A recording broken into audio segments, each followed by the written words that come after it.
I can't do it, John. That's impossible. Mary's words stopped me in my tracks. Sure enough, I had heard John. Wait, is she talking to my husband? But no, John is on a business trip. It's hard to believe he'd call Mary from there. Yet, I continued to hear Mary's voice saying, John, that's why I can't. Then the next voice I heard left me stunned. Swap his medicine with that one. I only caught that one sentence, but it was unmistakably John's voice. Sorry, Amy. The truth is. The next day, Mary confessed something to me, and at the same time I felt shocked. I was resolved. I must protect Mary no matter what. And John, you're the only one I'll never forgive. I'm Amy Johnson, a 55-year-old homemaker. Just the other day, my only son, Mike, got married, and I was feeling relieved. Mike had gotten a job a long time ago and moved out to become independent, but with this marriage, I finally felt the weight off my shoulders. My husband of the same age, John, and I were laughing, saying, now we've got to start thinking about our golden years. Originally, Mike lived alone in an apartment just a 5-minute drive from our house. It was a studio. So, after the wedding, the newlywed couple moved to a bigger apartment. This new place was even closer to us, about a 10-minute walk. John and Mike would say, it's comforting to be close. But it made me a bit anxious. Being close means you have to be careful not to overstep your boundaries. I once received a piece of advice from a friend. I'm rounding up to 60. At this age, most of my friends are in the same boat, becoming mothers-in-law. And from them, I got all sorts of useful advice. What shocked me the most was something about a daughter-in-law. People have two sides, you know. Just because she's smiling on the outside, doesn't mean she's having fun. My friend said this with a serious face. Essentially, don't be fooled by just the facade of a daughter-in-law. It might be a twisted thought. Who would want to doubt the feelings behind a daughter-in-law's smile? But my friend's words had weight. In fact, this friend got along well with her daughter-in-law, seeing her frequently. She's like a real daughter to me, she would always say. However, it turned out the daughter-in-law had been forcing herself to get along. One day, all the pent-up frustrations burst out, and the daughter-in-law had a breakdown. They were on the verge of cutting ties, but somehow things calmed down. No matter how you slice it, they're still outsiders. It's really about keeping the right distance. I've learned that the hard way. I can still recall the exhausted sigh of my friend, the sadness in her voice lingering in my memory. Mary, the girl who married my son Mike, is such a sweetheart. Always smiling, a great listener, genuinely adorable. I was almost surprised she agreed to marry Mike. Even after they moved, when John and I dropped by their apartment, Mary welcomed us with that same smile, adding, "Feel free to come over anytime." I'd like to believe there's no deceit in her words and smiles. But to take everything she says at face value and to impose on her hospitality would be risky. It's that kind of consideration that's necessary for a mother-in-law and daughter-in-law to get along well. By being mindful in this way, we've managed to build a good relationship. We only meet when invited by Mike and his wife. And unless there's a specific reason, we don't initiate contact. It feels a bit lonely, but thanks to this, we've been getting by without any issues. Then one day, something unexpected happened when Mike and Mary came over for a visit. What? What did you say? I had to ask again, to which Mike repeated what he'd said earlier. So, I've been assigned an overseas post, and we'd like Mary to stay with you. Mike has traveled abroad for work before. But this was the first time he was being stationed overseas. Turns out, the assignment would last at least 2 years. With a chance of extension. 2 years is a long time. Isn't it safe for a couple to be apart like that? Wouldn't it be better if Mary went with you? Mary's got her job, and I'll be too busy overseas to be around much. It's more reassuring for her to live with you guys than alone in a strange place, right, Mary? When Mike sought confirmation, Mary nodded with a smile. Yes. We didn't mind. If we could support our eldest son and his wife, we would be glad to. But did Mary really want this? Might she not prefer to go abroad with Mike, even if it meant being in a strange place, rather than living with us, her in-laws? If Mary's parents were around, perhaps she could have turned to them, but sadly, both had already passed away. But she could just continue living on her own, right? The apartment is close by. And of course, we'd be happy to help out if needed. I thought it would be better for Mary to live independently. That's what I suggested to the young couple. But for some reason, Mary immediately said, "That won't work." What do you mean, it won't work? Well, it's just that. Mary hesitated. Mike then spoke for her. Mary has some past traumas, and she can't live alone because of them. Mary nodded vigorously. That's right. Well, we didn't know. Sorry about that. No, it's okay. If that was the case, living with us might be the only option. That's when John, who had been quietly observing, spoke up gently. If that's the case, she should stay with us. Don't hesitate. Mary's like our own daughter now. John said with a smile, and added. Plus, I'm often out late for work. It's better for Amy not to be alone, Mary being there would be comforting. Indeed, John's work didn't start too early in the morning, but he often came home around the last train at night. Having someone else around at such times is reassuring. Right. If Mary's okay with it, let's live together in harmony. I found myself on guard, but just like John had said, there were benefits to living together. It wasn't all downsides. And unlike me, a homemaker, Mary had her job. We wouldn't be together all the time. Maybe we could make it work. Thank you. We really appreciate it. The pleasure is ours. And so, it was settled that Mary would live with us. I was nervous about living together at first, but Mary turned out to be just as wonderful as ever. "Good morning, Mom. If you'd like, how about joining me for breakfast?" When I got up in the morning, the table was set with delicious-looking scrambled eggs and sausages, and there was steaming hot soup ready to be served. Oh my. Thank you. I'm so happy to have someone cook for me, it's been a while. But, wasn't it a lot of trouble? Not at all, I was making some for myself anyway. I hope it's to your liking. Let's dig in. Yum. This is delicious. I'm glad to hear that. Since Mary has work, I've taken on most of the household chores. But Mary never just left everything to me. On the contrary, she was always eager to help out with the chores to the point where I felt embarrassed. Mike sure has a good eye for people. He's lucky to have married such a wonderful woman like Mary. When I looked to John for agreement, he just smiled and nodded, indeed. Life together seemed to have no issues. However, about a month after we started living together, I noticed a change in Mary. She still helped with chores whenever she could, but she started to spend more time alone in her room. After meals, she'd quickly retire to her room and wouldn't come out until morning. Even in the mornings, she used to have breakfast with us, but now she'd leave for work before we even got up. Did I do something to make her dislike me? I feel so lonely. I couldn't help but vent to John when he returned home late one night. Are you sure you're not overthinking it? Besides, Mary might just need some time to herself, he replied. I know, but I can't shake the feeling that I'm being avoided. Living together with us, Mary must have been putting in a lot of effort every day. Perhaps she had grown tired of that. Lost in thought, John patted my shoulder and said, Don't worry too much about it.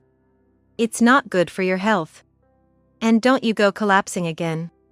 I had previously been hospitalized for a stroke. Remembering that, John looked worried as he stroked my back. I'm fine. I'm taking my medication regularly now. But maybe you're right, I should stop overthinking things. After that, Mary started to avoid me more overtly, but I tried my best not to let it bother me. Weekdays were still bearable, but weekends were hard. On weekends, John would go out by himself, leaving me and Mary together. even if we didn't go out, we used to spend time talking over snacks at home. But lately, Mary had been refusing even my invitations. And, perhaps out of dislike, she started leaving the house every weekend. "Are you heading out?" I ran into Mary on her way to the entrance and asked her casually. She frowned and said sharply, "It's none of your business, Mom. Just leave me alone." With that, she quickly left the house. I could clearly feel the rejection. It hurt more than I expected, as we had gotten along well in the beginning. Since then, I've naturally started avoiding Mary too. Will it be like this until Mike returns from abroad? Would it be better for us both if we stopped living together now? I wanted to discuss it with John, but he was never around when I needed him. He was away on a 2-week business trip. Dreading the weekends, I started going out more to avoid seeing Mary. I really didn't want to see Mary's face. So on that day off, I went out shopping as well. When I returned home, I could hear Mary's voice coming from the direction of the living room. She seemed to be talking to someone. Since Mary wouldn't have guests over without telling me, she must be on the phone. "I'm home," I said, approaching the room. As I was about to slide open the door, I realized Mary was indeed on the phone. Sure enough, she was on the phone. Convinced, I decided not to disturb her and was about to leave the area. That was when it happened. Mary raised her voice. "No, I can't, John. That's impossible." Mary's words made me stop in my tracks. I had definitely heard John. But no, John was supposed to be on a business trip. It seemed unlikely he'd call Mary from there. Yet, I could still hear Mary saying, "John. That's why I can't." An inexplicable unease began to bubble up inside me. I approached the room where Mary was, once more, and listened quietly. I could hear Mary's voice, but not the person she was speaking to. Without hearing both sides, I couldn't be sure it was John, nor understand the context of their conversation. Frustrated, I couldn't decide whether to leave or to interrupt. So I just stood there. Meanwhile, Mary sounded troubled over the phone, repeating "that's why it's impossible" several times. Was John asking her for a favor? Maybe I should offer to help. But what if she finds out I've been eavesdropping?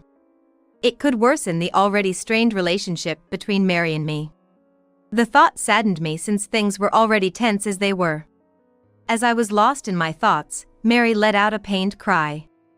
Almost simultaneously, I heard the sound of something dropping. Soon after, I heard John's deep voice fill the room. "Swap this medicine with that one." Probably, Mary had dropped her smartphone, causing it to switch to speaker mode inadvertently. Mary must have quickly picked it up because John's voice faded, and only hers was audible again. Before long, she said, "Understood," and then there was silence. She must have ended the call. I let out a sigh of relief and quietly went back to the entrance. Taking another deep breath to compose myself, I called out with feigned calm, "I'm home." "Oh, welcome back," Mary replied. She emerged from the room, her face tense. I couldn't possibly confront her about the phone call. Her expression was rigid as she returned to her room. Why was she on the phone with John? And who was the he mentioned in the call? Above all, the ominous phrase "swap the medicine" stuck in my mind. I considered asking Mary several times, but couldn't muster the courage. I wondered if Mary and John had been in touch behind my back. John's tone on the phone was uncharacteristically commanding. He doesn't even talk to me like that. What if Mary was plotting something behind my back? Or worse, what if John was threatening her? The unease wouldn't leave me, and I couldn't sleep that night. The next day, I was out of sorts from lack of sleep. Rubbing my heavy eyes, I was drinking water in the kitchen when Mary appeared. "Good morning, Mary." I greeted her with a hoarse voice due to the sleepless night. But her voice sounded even more drained and hoarse. As she looked down and murmured a quiet "good morning." "You don't seem well. What's wrong?" Could this be related to yesterday's phone call? Concerned, I peered at her face and was shocked. Mary's eyes, usually bright with double eyelids, were swollen to slits. her cheeks wet with tears that continued to fall. Mary! What's wrong? Are you okay? I instinctively took her hand, and she gripped mine back tightly. I'm sorry, Amy. Actually. Through tears, Mary explained something to me. It was hard to believe and incredibly shocking. I was so shocked after hearing everything, I didn't know how to react. Just stunned by Mary's sudden confession, my mind went completely blank. As I stood there dazed, Mary's tears continued to fall. I'm so sorry, Amy, so sorry. She kept repeating her apologies. Snapping back to reality, I hugged her tightly. What are you talking about? It's not all John's fault. Even as I tried to soothe her, Mary's tears wouldn't stop. She cried so hard that she started sobbing uncontrollably. I stroked her back in hopes of calming her down. I'm sorry. It's my fault for keeping silent. I'm sorry. It's not your fault, Mary. There are things that everyone finds impossible to share. Besides, Mike is okay with it, so it's not for John or me to interfere in a couple's private matters. Saying it out loud helped me to start thinking more clearly. Anger towards John began to bubble up inside me. How many years have we been married now? We've fought, even talked about separation. But I had always intended to spend the rest of my life with him. I never imagined he could do such a thing behind my back. After a while, when Mary had calmed down, we started to talk about what to do next. We should contact Mike before John returns from his business trip. Mary was reluctant to interrupt his work, but I disagreed. Mike would care about you more than his job. How do you think he'd feel finding out about your troubles later? With that, Mary silently agreed. But when we tried to call Mike, we couldn't get through. Maybe he was busy or sleeping, we didn't know. So, we decided to send an email instead, summarizing the key points and asking him to call back when he could. 2 days later, John returned from his business trip. Oh, I'm beat. He repeated this as he handed me his bag and coat. While taking them, I said mechanically, "Welcome back." He looked around the living room. Something wrong? I asked. Was just wondering where Mary is. He glanced around again. Oh, she's out running some errands. Did you need her for something? I asked with a smile, but he just looked away. No, not really. The bath's ready, I told him, and he just replied with a short okay and headed to the bathroom. While he bathed, I laid out the prepared papers on the table. I felt mixed emotions about confronting John with them. After decades of marriage, I never wanted to resort to such a thing. But after learning such a fact, I couldn't imagine continuing life with him. Oh, that was a great bath. John looked content as he sat at the table with a towel around his neck. Normally, he would down a beer that was waiting for him. But noticing none was there, he squinted at me questioningly. Hey, where's the beer? No beer today. Look at this instead. Urged by me, John looked at the paper laid out on the table and his eyes went wide. What is this? Still staring at the table, John trembled. I clenched my fist tightly and said firmly, "It's divorce papers. I want a divorce." Huh? John shifted his gaze from the divorce papers to me. Divorce? Why? From John's voice and expression, I felt anger more than confusion. It was as if he wanted to shout, "How dare you tell me you want a divorce? But you wanted this, right? The divorce." John flinched. No, I mean, that's not. He was mumbling, his words faltering. I couldn't help but burst into laughter. What's so funny? Because you're just so flustered. Oh, that's right. You didn't want a divorce, you wanted to remarry, didn't you? John fell silent, his eyes darting from right to left. I mean, I know everything. At my words, John's face turned ashen. Everything? That you've been cheating with another woman. That you tried to tamper with my medication to be with her. And most unforgivably, that you threatened Mary. John's face, already pale, now began to drip with sweat. As he did so, he kept repeating, "No. That's not it." No use denying it. I heard it all from Mary. Mary! That backstabber! Mary had debts from before we got married. It seems that John found out about it when she was talking to Mike on the phone. She couldn't afford to live alone because she wanted to use her rent money for repayments. Once John knew she had no money, he must have felt superior to Mary. He had her do chores and treated her like a maid without me knowing. Since Mary couldn't afford to be thrown out, she couldn't stand up to John. She was keeping an eye on John every weekend to get away from him. That's when she caught him cheating. When she confronted him, he had the gall to say, "Amy will be the one who gets hurt." Then, as if resigned, since it's out now, he commanded Mary to tamper with the medicine. So, you thought of getting rid of me because I was in the way, huh? Having suffered a stroke before, I take medication daily without fail. It's the kind that keeps my blood from clotting.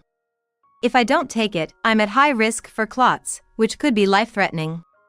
Incredibly, John was planning to swap my medication with something else. Of all things, you were gonna swap it with vitamin pills. For most people, vitamins are just a supplement, but for me, they could be poison. Depending on the type, they could promote clotting and increase my risk of thrombosis. In other words, John was after my life. Anyway, I can't be with you anymore. Please, let's get a divorce. We'll discuss the settlement through lawyers later. John looked at me with frustration, then turned his glare to Mary.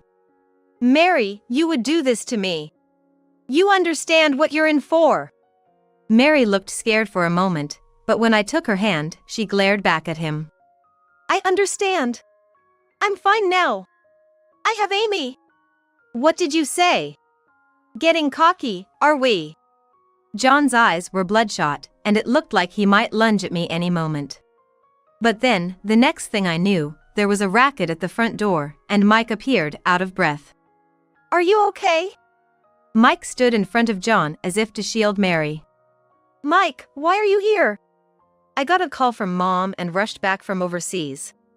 Dad, I'm disappointed in you. Using Mary's debt as leverage, how could you? John fell to his knees, looking flustered.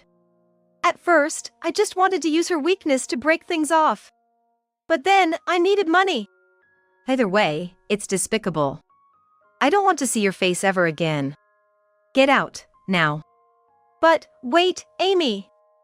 Are you sure about this? You're a stay-at-home mom with no income. You won't be able to make ends meet. Don't you worry. I'll be fine with the alimony I'll get from you. And by the way, this house was inherited from my parents, so don't you act all high and mighty. John was still trying to act tough, but when I threatened to call the cops, he shuffled out. After that, John and I got divorced. It turned out John had been secretly giving money to his mistress, and a good chunk of our savings was gone. I guess now I know why he needed money. As a settlement, I decided to take all the remaining savings. John's future looked bleak, nearing retirement with zero savings. And with his son declaring him dead to the family, he's really in for a rough ride. Whether his mistress will stick with him through this hard mode life, I doubt it, but honestly, I couldn't care less. Mike went back to work the day after we settled everything, looking like he didn't want to leave. Mary and I are still living together. I used the alimony I got from John to pay off Mary's debts. Her son and his wife wanted to pay it back themselves, but with interest rates being what they are, it seemed wasteful. Since it was John's money anyway, I wanted to get rid of it fast. Now, the regular mother-in-law and daughter-in-law girls' nights are what I look forward to the most. Until Mike comes home, Mary and I are gonna keep on living well together.